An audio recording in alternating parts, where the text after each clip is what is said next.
Allez faire un tour du côté de l'aquarium, tiens. Je ferais bien de le mettre dans l'aquarium, lui, de le mettre en plongée, faire du... Hélène, notre veto, tu nous as... Alors ça, c'est un lieu, là, vous allez avoir des images remarquables dans cet aquarium de Biarritz. Hein. Oui, alors mes camarades sont très énervés, très excités. On va se calmer un peu, on va se poser, on va aller découvrir cette faune marine du golfe de Gascogne, hein, plus particulièrement à l'aquarium de Biarritz, effectivement, Laurent. Alors, nous allons voir que c'est un aquarium avec des... Oh, regarde, ce poisson-là, Titi. c'est pas l'aquarium de Biarritz, il est ici, sur notre plateau. Et tu sais comment on l'a appelé, ce poisson? C'est un combattant. On l'a appelé Lolo. Ah bah tiens, oui, oui. Il est blanc et il a les manches bleues. Tu as la tête blanche, manches bleues. C'est le Lolo du plateau. Lolo. Merci les amis. Alors cet aquarium de Biarritz, eh bien, il s'occupe également de la mer et de l'environnement. Et puis une question cruciale se pose, comment fait-on pour renouveler les populations d'un aquarium? Bien, réponse en images. Bienvenue dans le monde du silence. Voici une plongée au cœur des océans. Le spectacle est grandiose, car pour notre baptême, les espèces sont nombreuses. Un poulpe qui s'aventure devant nous hors de sa tanière, des hippocampes, appelés plus familièrement les chevaux des mers, des raies tapis sur les fonds sablonneux, un antennaire strié, une sorte de poisson caméléon qui se confond avec les rochers, des murènes, bien sûr des poissons clowns, et cerise sur le gâteau, des requins-marteaux à licorne. Je vous rassure, nous n'avons pas déniché un spot de plongée unique au monde, nous sommes simplement à l'aquarium de Biarritz. Et les plongeurs que vous voyez sont chargés du nettoyage des vitres. Ce véritable musée de la mer a ouvert ses portes en 1933, mais c'est en 2011 qu'il a connu une véritable cure de jouvence avec aujourd'hui 46 bassins d'exposition présentés aux visiteurs. Le responsable des collections vivantes, c'est Olivier. Il veille chaque jour sur près de 4000 pensionnaires de 350 espèces différentes. Et même si l'aquarium reconstitue fidèlement leur cadre de vie, dans un aquarium, il y a des naissances et des décès. Alors, pour réguler la population des bassins, de mai à octobre, Olivier organise des opérations de pêche ciblées et raisonnées en pleine mer. Et c'est au petit matin que ça se passe. Alors on part en mer aujourd'hui pour aller capturer quelques petites espèces dont on a besoin pour peupler les aquariums. Vous savez qu'à l'aquarium, on a plusieurs zones géographiques du monde. La zone des Caraïbes, la zone Indo-Pacifique et bien sûr la zone tempérée du golfe de Gascogne qui nous intéresse aujourd'hui parce qu'on va capturer justement des espèces sur le golfe de Gascogne. Donc à l'inverse du pêcheur, nous on ne cherche pas à avoir un gros poisson qui fait du poids pour faire forcément du prix. On préfère plutôt prendre des petites espèces qui s'adaptent plus facilement aux aquariums. Hein, c'est-à-dire le poisson va grossir dans l'aquarium et va s'adapter plus facilement aux conditions artificielles. Comme pour toute pêche, il va falloir compter sur le facteur chance. Bastien connaît bien les zones les plus propices. Et c'est dans ce grand bac noir qu'il compte mettre les prises de la matinée. Ça fait prétentieux de remplir un bassin qui fait 500 litres. Mais on ne sait jamais. Des crevettes et des crépidules vont servir d'appât. Je mets des petites lanières. La mer est calme. Les conditions sont parfaites pour une pêche qu'ils espèrent miraculeuse. Eh bien, ça n'a pas l'air vilain. Un joli poisson. Hop. Voilà un chinchard. Olivier et Bastien prennent un maximum de précautions pour ne pas blesser leur prise. Et les hameçons qu'ils ont accrochés à leur ligne n'ont pas été choisis au hasard. Donc voilà l'hameçon classique avec son ardillon, donc ce petit bout de métal qui ressort. Donc ça c'est l'hameçon qui est utilisé par les pêcheurs en général. Ça empêche en fait le poisson de s'échapper. Et alors celui-là, on voit bien qu'il a plus le petit ardillon, donc le petit bout de métal. Donc au niveau des poissons, ben, on limite le risque de blessure. Hop, juste voilà, j'ai pas forcé pour le sortir, donc du coup le poisson, eh ben, il repart très vite.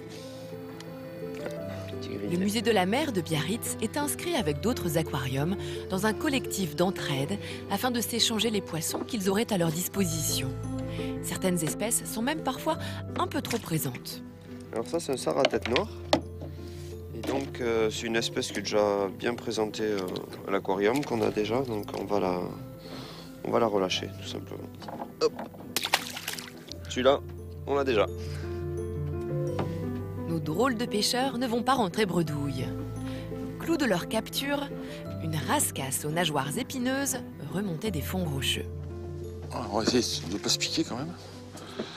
On voit bien la nageoire dorsale là, de l'animal. En fait, c'est avec des épines venimeuses. Donc le pêcheur lambda qui connaît rien, il va prendre le poisson n'importe comment et ça fait très mal.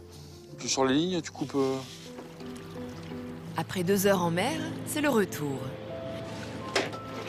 Ces opérations de pêche peuvent se répéter plusieurs fois à la belle saison et inlassablement, ces nouveaux pensionnaires vont faire l'objet de toutes les précautions. À commencer par l'installation d'un compresseur qui va alimenter en oxygène l'eau du bassin durant le transport. Mais ce n'est pas tout.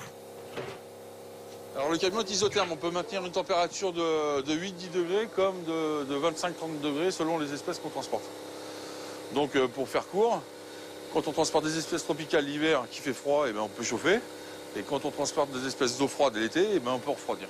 Ce qui nous permet de faire des distances assez longues à travers la France et l'Europe pour aller chercher des animaux, pour peupler nos aquariums et échanger avec des collègues. De retour à Biarritz, direction les bassins de quarantaine. Vas-y, on va jusqu'au bout. Pas question que les nouveaux arrivants rejoignent directement les aquariums. Il s'agit de prévenir tout risque de contamination venu de l'extérieur. Alors, Au programme, phase d'observation, éventuel traitement et vérification de leur prise alimentaire. À l'aquarium de Biarritz, les poissons sont un précieux trésor sur lequel Olivier veille constamment. Et chaque hôte a son histoire. Alors cette tortue, elle s'est échouée il y a quelques années sur les côtes françaises. Elle a été soignée, différents traitements, etc. Ensuite, elle a été relâchée. 1 mois et demi ou 2 mois plus tard, elle s'est échouée de nouveau une seconde fois. Et comme on peut le voir, elle a comment s'appelle la patte arrière droite qui est sectionnée. Donc elle doit avoir plus de difficultés à évoluer que ses congénères. Et c'est pour ça qu'elle est un peu en difficulté dans le milieu naturel. Donc on a pu la garder au musée suite à des autorisations administratives rigoureuses parce que les tortues marines sont classées annexe 1 de la Convention de Washington, donc strictement protégées, et particulièrement pour celle-ci.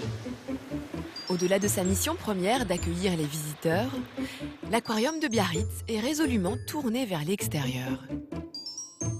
C'est un centre de soins pour les animaux qui s'échouent lors des tempêtes hivernales et qui seront relâchés en mer une fois soignés. Voilà, un magnifique lieu de visite. On vient de parler du centre de soins qui recueille les tortues marines, mais ce ne sont pas les seuls animaux qui peuvent s'échouer ici sur les côtes, autour du golfe de Gascogne. On a également des phoques. Et en l'occurrence, en 2014, il y a 12 individus qui ont été recueillis, des jeunes qui n'étaient pas indépendants, pas autonomes, dans un très affaibli. Et eh bien, ces animaux sont mis en quarantaine, sont nourris de façon, on limite également le contact avec l'humain de façon à pouvoir les relâcher. Et l'an dernier, ils ont relâché 11 phoques sur 12. Il y en a un, celui-ci, plutôt, c'est une femelle qui n'a pas pu être relâchée. Il s'agit d'Isar. Alors pourquoi? Eh bien parce qu'elle s'est habituée au contact avec l'homme. Elle s'est habituée à être nourrie de la main de l'homme.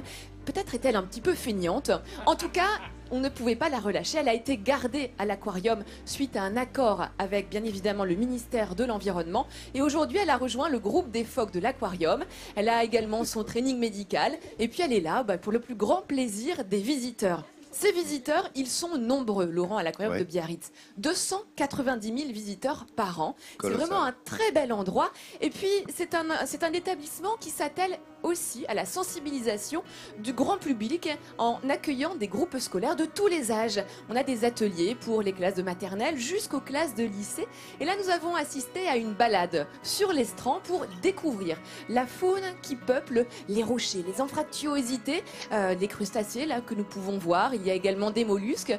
C'est une façon de sensibiliser les jeunes enfants à la préservation de l'environnement. C'est ce qu'on appelle un petit peu les sciences participatives. Là, vous voyez, on recueille des œufs de raies que l'on va pouvoir identifier, compter, vérifier l'état.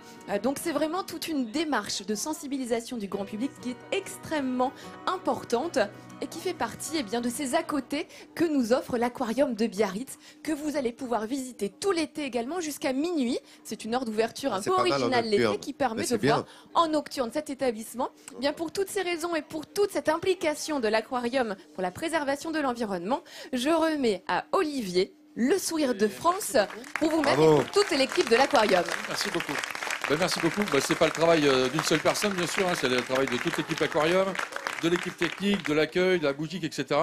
Et bien sûr, Françoise Potrizel, qui est directrice générale de Biarritz Océan, à ma droite, qui a quelque chose aussi pour Laurent, parce que je crois que ça va se terminer bientôt pour lui, l'émission. Et on a un petit cadeau pour lui. Ah, c'est mignon ça. Sachant que je suis aquariophile, vous voyez. Ouais. Un magnifique livre sur le musée de la mer merci de beaucoup, Biarritz, vous me faites Laurent. plaisir. Ah, pour aller chez vous à l'aquarium? Et des invitations pour que vous puissiez alors, venir je peux le vous dire visiter. que ça va me faire plaisir. Voilà. J'adore ça, j'adore les aquariums. Et grâce à Hélène, on les a vus, ces aquariums de France. On en a beaucoup parlé. Et celui de Biarritz, c'est vraiment une merveille. Merci beaucoup, mon Jean-Seb. Merci à vous. Félicitations pour l'aquarium, bravo. Plus de 250 000 personnes en visite. Comme quoi, voilà, ce travail est fait pour le partage, vous l'avez compris, de ce patrimoine marin. Eh bien, c'est ce que perpétuent nos amis qui sont là. Bravo à vous. Mille merci pour ce cadeau, madame.